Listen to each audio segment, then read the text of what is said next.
வணக்கம் and welcome to Sakat குரல். இது கதைகள் கேட்கும் நேரம். தசாவதாரம் அப்படிங்கிறது இந்து சமய கடவுள் விஷ்ணுவோட 10 அவதாரங்களை குறிக்கிறது.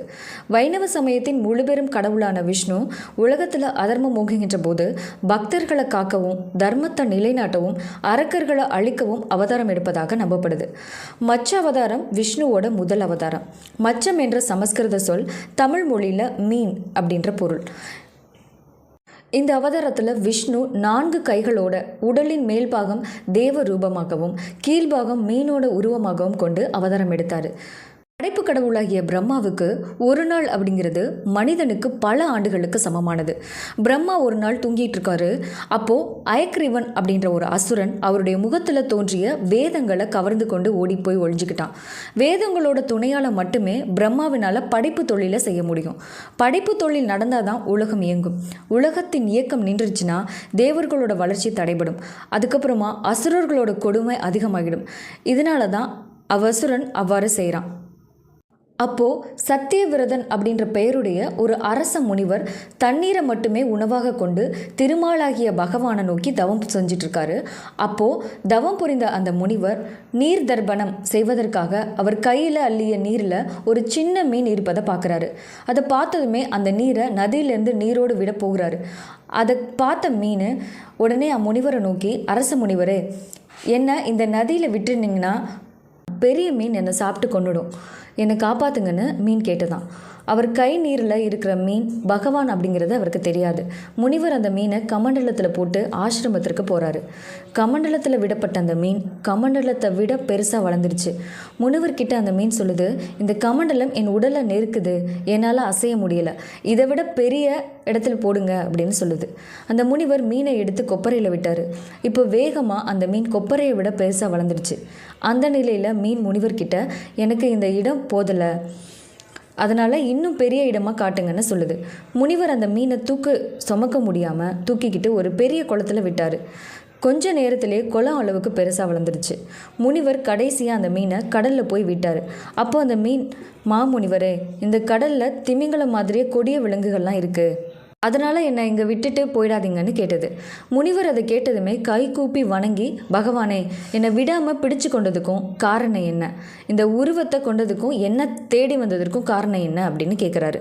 அந்த மீன் உருவத்தில் இருந்த மச்ச அவதார மூர்த்தியாகிய பகவான் அந்த முனிவரை நோக்கி, அரச முனிவரே, இன்னைக்கு 7வது நாள், அனைத்து உலகங்களும் பிரளயத்தில் மூழ்க போகுது.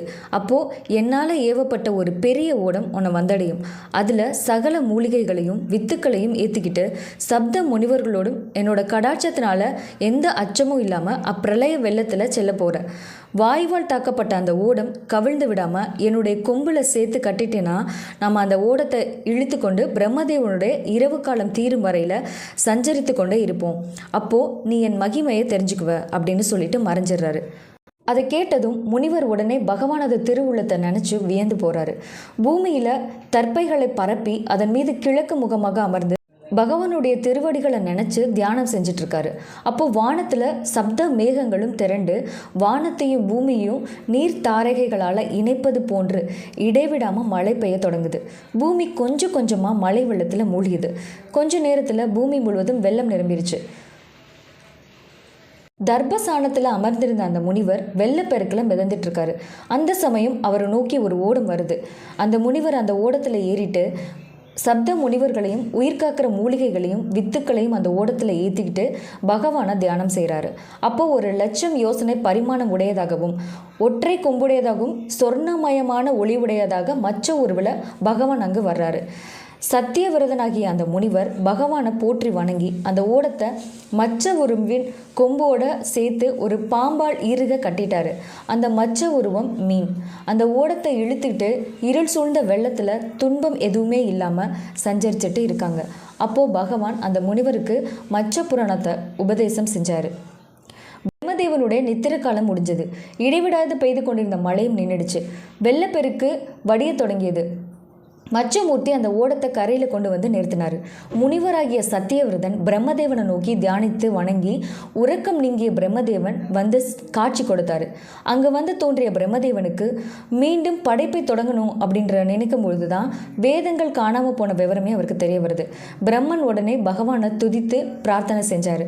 பகவான் மச்சமூர்த்தி உடனே அயக்ரீவன் வேதங்களை கொண்டு சென்று மறைச்சு வச்சிருந்ததை உணர்ந்து வெள்ளத்தினுள்ள நுழைகிறாரு.